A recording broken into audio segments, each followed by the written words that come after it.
하나님, 우리의 인생에 소망을 주셔서 하나님의 그 은혜로 말미암아 우리가 우리의 삶을 의미 있고 또 목적 있게 살게 해주신 것 감사합니다. 참 소망이 무엇이고 온전한 가치가 무엇인지, 참 의미가 무엇인지를 우리로 예수 그리스도의 십자가 보혈의 능력을 통하여 알게 해주신 것 감사합니다. 주님, 오늘 이 데살로니가 후서의 말씀을 통해 하나님 다시 한번 그 진리의 복음을 또다시 확인하고 우리의 마음판에 새기게 해 주시옵소서. 우리의 참 소망 되신 예수님의 이름으로 기도합니다. 아멘. 오늘 말씀은요, 데살로니가 후서 1장 1절에서 12절까지의 말씀입니다. 자, 우리의 참 소망이 무엇인가 했을 때 우리는 영원한 나라, 하나님 나라가 참 소망인 줄 믿습니다. 그것을 믿어야 돼요. 머리로만 믿는 게 아니라 삶으로 믿어야 됩니다. 제가 예전에 이런 경험을 얘기했었죠. 저희 교회, 예전에 제가 사역했던 교회에 한 형제가 어느 날 저에게 찾아와서 목사님 보세요 하면서 입을 벌려서 혀를 보여주는데 혀의 색깔이 하였었다 그랬죠. 완전히 눈보다 더 하얀 건 백태가 있었어요. 제가 너무 놀라서 이게 어떻게 된 겁니까? 왜 이렇게 하얘요? 그랬더니 자기가 술 중독자라고 고백을 하는 겁니다. 술 중독자. 그래서 도움을 받고 싶어서 이렇게 왔다. 그렇게 얘기를 하는 거예요. 그래서 이제 매주 한 번씩 만나서 얘기를 같이 나눴어요. 나누고 얘기를 나누는데 이렇게 해도 저렇게 해도 이게 일단 중독이 됐기 때문에 이거는 결국 격리시설에 들어가서 강제로라도 그 술로부터 이렇게 격리가 돼서 금단 현상도 이기고 또 약을 먹어가면서 그런 환경 속에 들어가야 된다. 그것을 이제 어쩔 수 없이 이제 받아들이게 됐습니다. 이분은 그런 지경이 될 때까지 정말 술과의 관계가 더 가까워지고 술을 너무너무 사랑하게 된 거예요. 그러다 보니까 여느 중독의 문제와 마찬가지로 이 술 때문에 다른 모든 것과의 관계가 다 깨져버린 겁니다. 일단 가족들이 떠났어요. 자식이 떠나고 아내가 떠나고 가정이 파괴가 됐어요. 그리고 당연히 직장도 이제 제대로 정상적으로 일을 할 수 없었기 때문에 직장도 떠난 게 당연하고요. 그리고 이제 길을 가다가 술을 파는 곳이라면 그곳을 그냥 지나칠 수가 없는 거예요. 그냥 지나칠 수가 없어요. 술을 파는 곳이라고 딱 발견이 되면 그곳으로 일단 들어갑니다. 그리고 밤새 계속 마십니다. 그럼 돈이 있든 없든 그냥 들어갔으니까 또 돈을 벌지도 못했으니까 주머니에 돈이 없어요. 그래도 들어가서 마시는 거예요. 그리고 이제 새벽쯤 되면 노모에게 전화를 하는 거예요. 같이 사는 노모가 있으니까 그 어머니한테 전화를 해서 어머니 와서 돈 좀 내주라고. 그렇게 완전히 폐인이 돼서 살아가는 그런 사람이었습니다. 제가 그때 한 가지 확실하게 확인했던 것은 사람이 참된 소망을 잃어버리게 되면 인생의 의미를 완전히 잃어버리게 되면 그냥 그러다가 폐인이 돼요. 모든 관계가 다 깨어지고 그렇게 끝나버리는구나. 그냥 어떻게 방법이 없어요. 마지막 남은 방법은 시설에 들어가는 것밖에 없는데 시설에 들어가야 산다는 것은 머리로 알아요. 머리로는 압니다. 그런데 가질 못해요. 왜요? 거기 들어가면 사랑하는 술과 헤어지게 된다는 걸 아니까요. 동시에 거기서 그 문제로부터 벗어나고 싶어요. 그러니까 무슨 마음이 있냐면 술을 떠나고 싶지는 않은데 다른 문제들은 다 해결하고 싶은 겁니다. 그러니까 이게 되나요? 둘 중에 하나를 택해야 되는데 술을 택하든지 아니면 자기 온전한 세상의 관계들을 택하든지 그렇게 해야 되는데, 결국은 그는 자기 자신하고의 관계도 다 깨져버리고 이제 그에게 남은 것은 술밖에 없는 거예요. 결국 술이 그 사람의 인생을 완전히 잡아먹고 파괴시켜버린 겁니다. 사람이 소망을 잃어버리면, 삶의 의미를 잃어버리면 얼마나 비참하게 되는지를 알게 된 것, 그런 사건이었습니다. 여러분, 우리가 이 땅에 살아가며 참된 소망을 잃어버리면 이제 우울증으로 끝나버리는 거예요. 인생은 우울증으로 끝나버리는 거예요.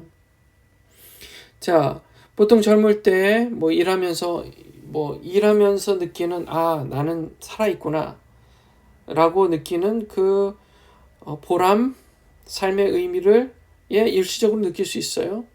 돈을 벌어요. 열심히 일해서 돈을 법니다. 그러면 내가 삶의 의미가 있구나 느껴요. 그리고 이제 나이가 조금씩 들면서 이제 건강이 안 좋아지면 돈이 있어도 돈을 쓸 수도 없고, 아무리 맛있는 음식을 앞에 갖다 놔도 못 먹고, 그러면서 인생을 허무하게 느끼는 거죠. 건강이라도 계속 유지한다고 칩시다. 돈도 있어요. 그래서 그 돈을 가지고 세계 여행도 다니고 또 할 거 다 해봅니다. 정말 할 거 다 해봐요. 그런데 더 이상 할 게 없어요. 할 게 없으면 그 끝은 뭡니까? 허무한 거죠. 끝나버리는 거죠. 그 삶의 소망이 잃어버리면 허무감으로 그냥 끝나버리는 겁니다. 우울증에 빠져 죽는 겁니다. 그러니까 돈 많은 사람들이 다 해볼 거 다 해보니까, 가볼 때 다 가보고, 이제 우주선을 타고 지구 밖으로, 대기권 밖으로 나가서 지구 한 바퀴, 두 바퀴, 세 바퀴 돌고 들어오는 그런 관광 코스로 재미라도 찾기 위해서 그거 한두 바퀴 돌아오는데 무려 30만 불을 쓰는 거예요. 그리고 돌아오는 거예요. 또 얼마 전에 바닷속 해저 밑에 끝까지 내려가는 관광 코스를 개발해가지고 작은 잠수함을 말하자면 관광버스처럼 만들어서 거기에 이제 몇 사람이 들어갔다가 참변을 당했잖아요. 심해까지 들어갔다가 그 물의 압력 때문에 그 잠수함이 완전 종이 조각처럼 쭈그러져 버려가지고 그렇게 죽게 되었었던 일도 있습니다. 자, 그러니까요, 사람 마음이요, 작은 것을 성취하게 되면 그 다음 것을 성취하고 싶어져요. 그리고 그것을 성취하면 더 큰 것을 성취하고, 그래서 끝까지 갑니다. 끝에 정말 최고의 것을 성취를 해요. 남이 못하는 것까지 성취해요. 그리고 실제로 남은 것이 없다면, 더 재밌는 것이 없다면 그때부터는 이제 아무 소망 없는 무의미한 인생이 되어버린다는 사실입니다.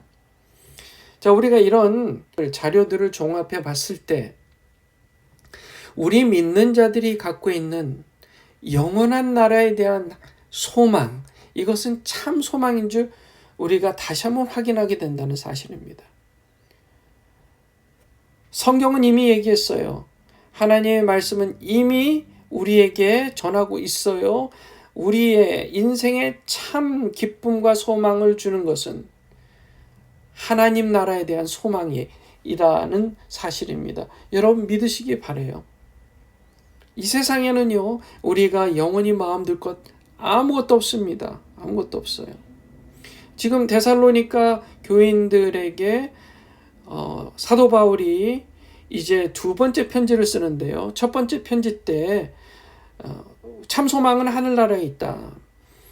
그런 하나님 나라에 대한 소망을 얘기를 했고, 또 랩처, 들려 올라가는, 주님 다시 공중 재림하실 때 그렇게 들려 올림을 받는 그런 사건까지도 얘기했어요. 그런데 이 데살로니가의 핍박이 너무 심했습니다. 심지어 죽임을 당하기까지 했어요. 그러니까 사람들의 마음이 약해졌습니다. 믿음이 약해지고 다시 한번 하나님 나라에 대한 소망이 약해졌다는 것을 발견하고 사도 바울이 두 번째 편지를 쓰며 이 처음 부분이에요. 이게 두 번째 편지의 처음 부분에 하나님 나라에 대한 소망을 다시 한번 확인시켜주고 있다는 사실입니다. 자, 우리에게 이것을 적용할 때요? 어때요? 우리에게 적용할 때 우리는 지금 사람 예수 믿는다고 핍박 그렇게 당하는 거 없잖아요. 편하잖아요. 마음대로 예배할 수 있잖아요. 마음대로 교회 갈 수 있어요. 마음대로 믿을 수 있습니다. 그렇다고 해서 그게 우리 믿음에 도움이 되냐? 또 그것도 아니에요. 그것도 아닙니다. 당시 환난을 받았던 핍박을 받았던 사람들에게 믿음을 지켜가는 게 너무너무 힘들었던 것처럼 지금 예수 믿는 게 너무 편한 것은 그것 또한 우리의 믿음에 어쩌면 악영향을 주고 있다는 사실이에요. 편하게 예배드릴 수 있어요. 편하게 찬양할 수 있어요. 편하게 기도할 수 있습니다. 그런데 뭐예요? 문제가 뭡니까? 그것 때문에 심령이 가난한 사람이 되기가 어렵다는 거예요. 하늘나라 소망을 둔다? 내가 왜 하늘나라 소망을 둘 필요가 뭐 있어? 나는 이 땅에서 이렇게 편한데 하며 여전히 우리의 마음은 어때요? 여전히 이 세상 것을 사랑하고 있다는 사실이에요. 핍박을 당하든 너무 편하든 이 두 가지 모두가 우리에게는 하늘나라를 소망하는 믿음을 오히려 약하게 만들 수 있다는 사실을 믿어야 될 줄 믿습니다. 사도 바울은 그러기에 이런 메시지를 주는 거예요. 4절에 그러므로 우리는 모든 핍박과 환난 속에서 드러난 너희의 인내와 믿음으로 인해 하나님의 교회들에서 직접 너희를 자랑하노라. 저는 우리 주님의 교회가 자랑스럽습니다. 우리 성도인들 자랑스러워요.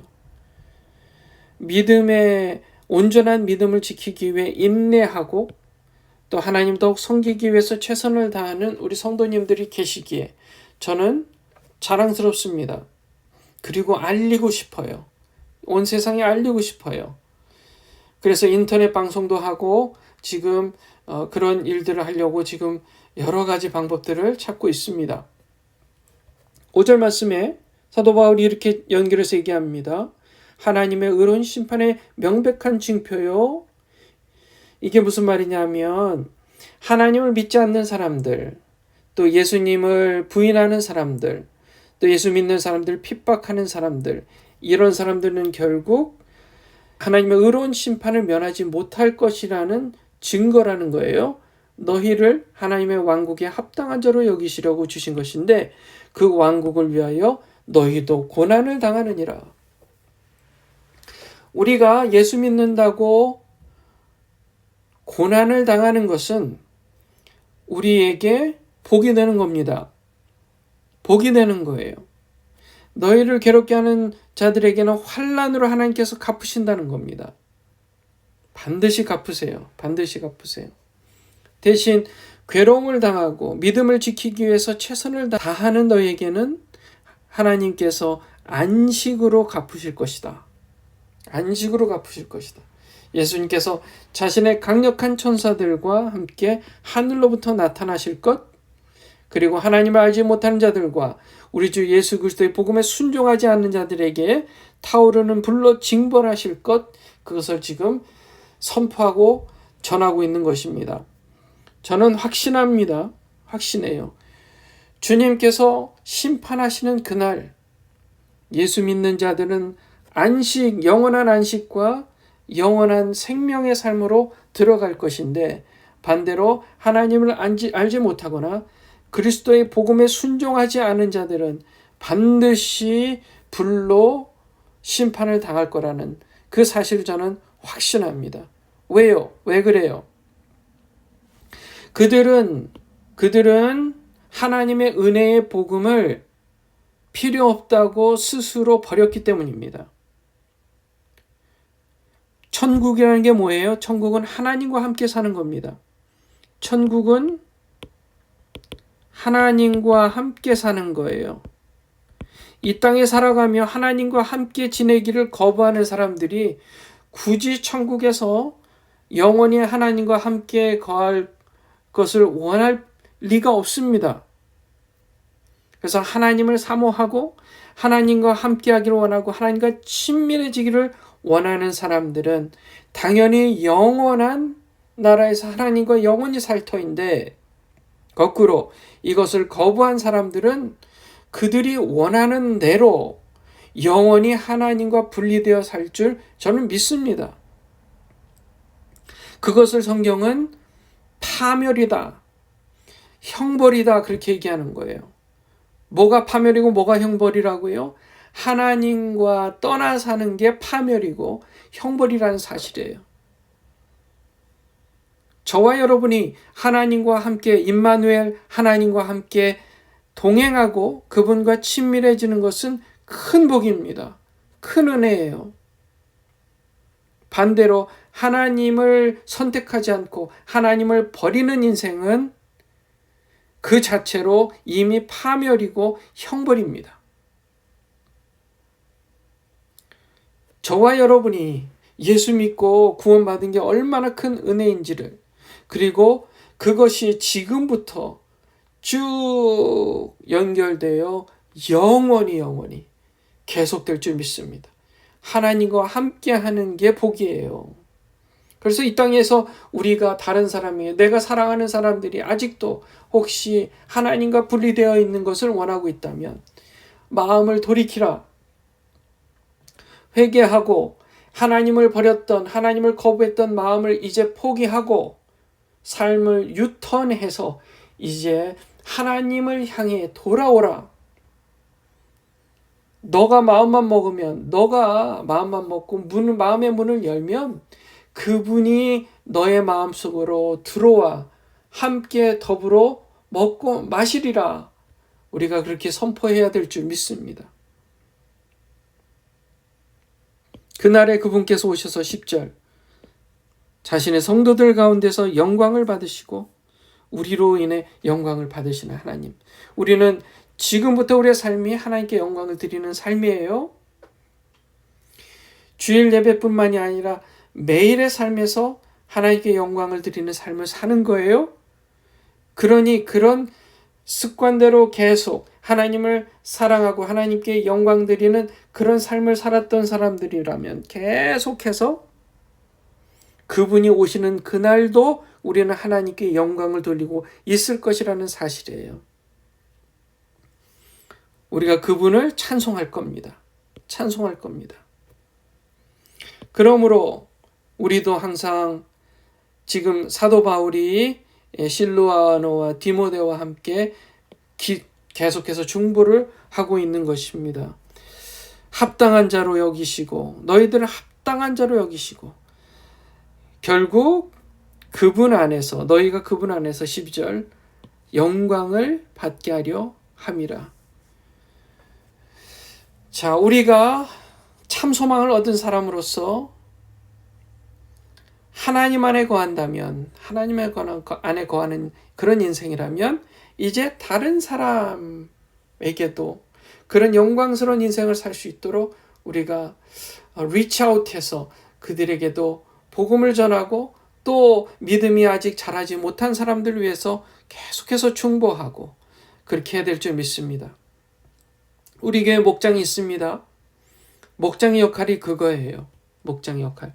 목장 안에서 믿음이 먼저 자라난 사람들이, 나중된 사람들, 아직 믿음이 약한 사람들을 위해서 계속해서 중보하고 계속해서 챙겨주고, 그래서 결국 주님 다시 오실 그 마지막 때에 함께 하나님 앞에 들림을 받아서 합당히 여겨진 자로 여겨져서 들림을 받아 그분 안에서 영광을 받기를 소원하며, 하나님 그렇게 하나님을 기쁘게 해드리는 우리가 될 줄 믿습니다. 함께 기도하겠습니다.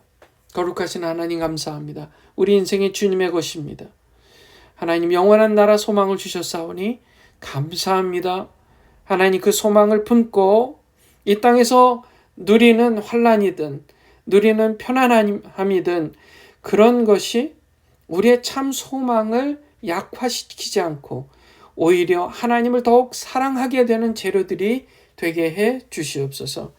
주님, 우리가 받는 고난, 믿는 것 때문에 우리가 스스로를 제한해야 되고 더욱 사랑해야 되고 헌신해야 되는 그런 것들이 결국 주님 오실 때에 잘했다, 수고했다, 충성된 나의 종아 할 수 있는 그런 칭찬을 받는 우리가 되게 해 주시옵소서. 예수님의 이름으로 기도합니다. 아멘. 오늘 이 말씀 여러분 깊이 묵상하시고 계속해서 미국 대통령 선거 11월에 있는 선거를 위해서 기도해 주시고 또 이스라엘 또 우크라이나 전쟁 하루속히 끝나도록 그리고 북한 땅에 하루속히 열려서 복음이 들어갈 수 있도록 기도해 주시고 우리 성도님들 한 사람 한 사람 위해서 이름 불러가며 중보 기도 부탁드립니다. 자유롭게 기도하시겠습니다.